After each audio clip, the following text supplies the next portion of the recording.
Got me reminiscing back to when days were great. Got me wishing it was 1988. Got me reminiscing back to when times were great. Got me wishing it was 1988. What's up, Limesters? Welcome back to your monthly source for hip-hop history, the Rap Flashback, May 2016 edition. This month, we're going to look back at 3 timeless 90s singles that kept us grooving back in the day, and revisit 2 memorable movies, one from the 80s and one from the 90s, each with a very different take on settling beef in the streets. So sit back, relax, put 5 on it, and let the boys be boys, because Dre Day quickly approaches. We are the Rap Flashback, where it's Throwback Thursday every day of the week. Not true, Scholar. Yesterday was Flashback Friday. Damn, I suppose you're right, Prof. I should have put a little bit more thought into that one. You know what, I'm sorry, boys. I've had a long week. I don't even know what day of the week it is anymore. Keep it together, Scholar. We got that way back Wednesday thing in town tomorrow night. Shoot, you're right. I forgot about that. Wait, Wednesday tomorrow? How?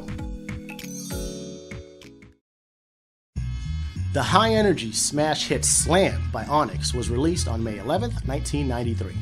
The second single off Onyx's debut and most successful album, Back the Fuck Up. Slam was truly a breakthrough track for the group, charting as high as number 4 on the Billboard charts and number 1 on the rap charts. The song was upbeat and hardcore, but also groovy and radio-friendly, with some vocal edits, of course. The infectious energy of Fredro Starr and Sticky Fingers' performances made it a head bobber's anthem, and the track would amass platinum sales in less than a year's time. A testament to Slam's staying power and crossover appeal. The track has been used in feature films such as 8 Mile and How High, and notable sitcoms such as The Cleveland Show and Tosh.0, as well as Sobe and Gatorade commercials. Simply put, this is one of those rap songs that everybody knows. Salute to Onyx for dropping a classic.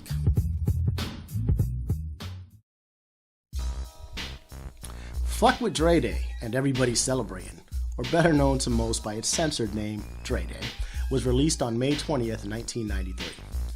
Released as the follow-up single to the smash hit Nothing But a G-Thing on Dr. Dre's classic solo debut, The Chronic, Dre Day was hardcore in content but smoothed out sonically.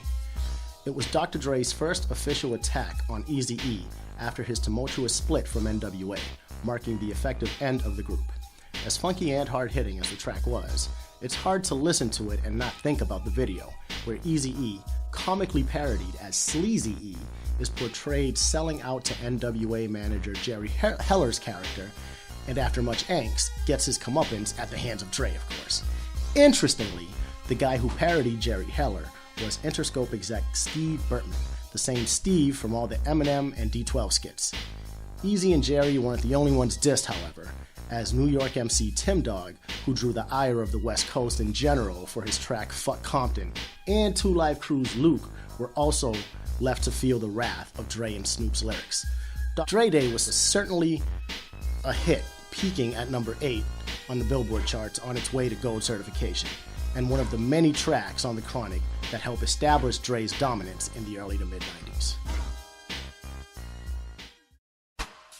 The Loonies released their biggest hit, I Got 5 on It, on May 31st, 1995. A favorite among potheads, I Got 5 on It derives its title from putting $5 down towards a communal purchase of the Wacky Tobacco. Though the track samples the Club Nouveau smash hit, Why You Treat Me So Bad, Kool and the Gang's Jungle Boogie, and the Audio 2's Top Billing, it manages to do so in a way that's both funky and respectfully reminiscent, rather than a straight-up beat jack. Simply put, it's a dope track, pun intended. And whether you're a Snoop Dogg level heavy weed head, dabble occasionally like say a Puffy or a Jay-Z, or stay away from it altogether, like we do at JP Line Productions. Ridiculous. Mike Marshall's infectious hook and clever lyrics by Numbskull and Yuckmouth lend itself to many replays. Like the track says, give me $2, you take a puff and pass my bomb back. Alright boys, you ready? Give it to me with soul now. And a 1, and a 2, and a 1, 2, 3, 4. I got 5 on it. Grab your phone and let's get keyed. I got 5 on it. That's it.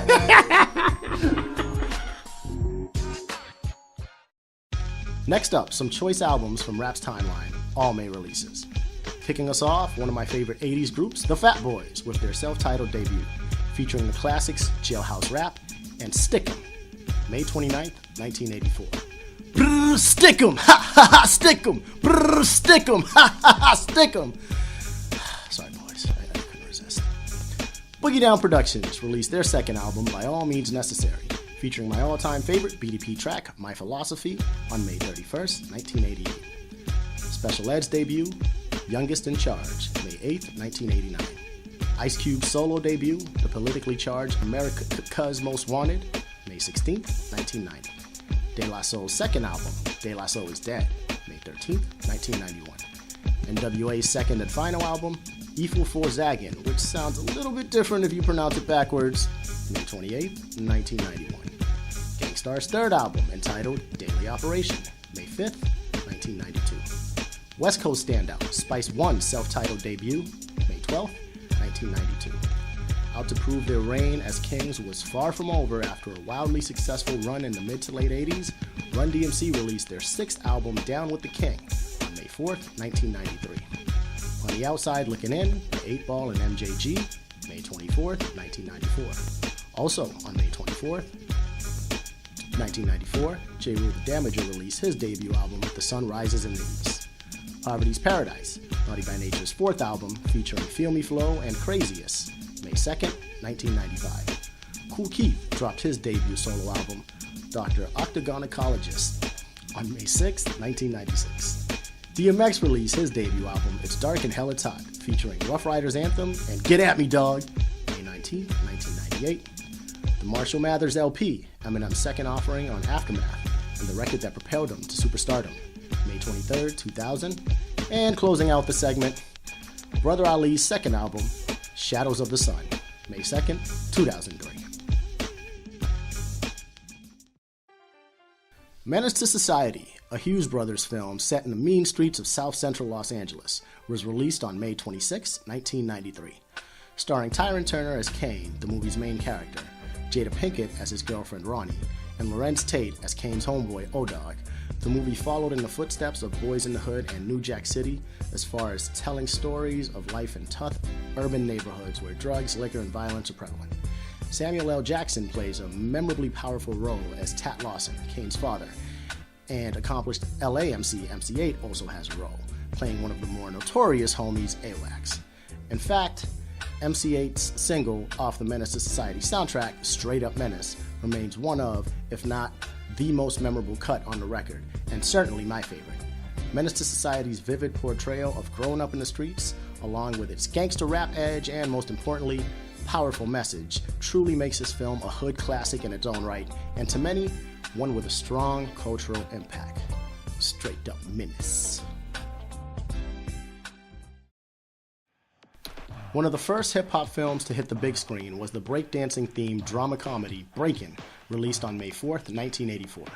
Co-written by Charles Parker and Alan DeBevois, and directed by Joel Silberg, the film follows a young, struggling jazz dancer named Kelly, played by Lucinda Dickey, as well as a groovy cast of characters who rep their turf and settle their beefs by popping and locking. It was a vivid and colorful interpretation of early 80s hip-hop culture, rooted, of course, in one of the elements of hip-hop, breakdancing. The film's soundtrack featured Ice-T's vocals on a record for the first time, as he did the rap on Chris the Glove Taylor's and David Storr's Reckless. The film also featured the iconic Ozone and Turbo, the latter who memorably and hysterically was parodied by Chappelle on Chappelle's Show, roughly 20 years later, a testament to the film's impact.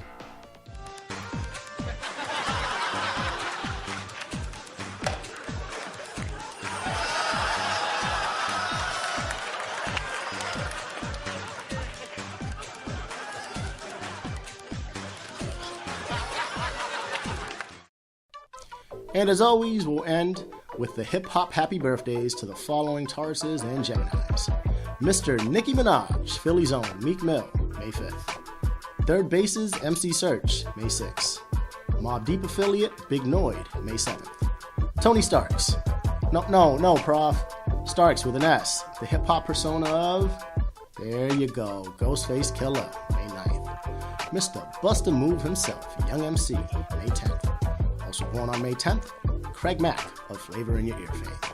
The PMD and EPMD, Parrish J. Smith, May 13th. Also celebrating a birthday on this day, one half of the Clips, Pusha T. Lost Boys member who was tragically killed in 1999 at the young age of 27. Freaky Ta, May 14th, rest in power.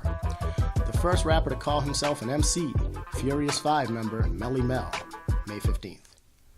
Latrell Cords, aka Prince B of PM Dawn, May 19th. A man who began his storied career as a member of the early 90s group known as the Leaders of the New School, Busta Rhymes, May 20th. Star of the hit film Sister Act 2, Back in the Habit, and a fine MC and singer as well, Lauryn Hill, May 20th. Till this day, one of Compton's most wanted, MC8, May 22nd. B.I.G. P.O.P.P.A. Christopher Wallace, aka the Notorious B.I.G., May 21st, rest in power. Partner to T-Roy, G-Wiz, and Eddie F. And the legendary Heavy D, May 24th, rest in power as well.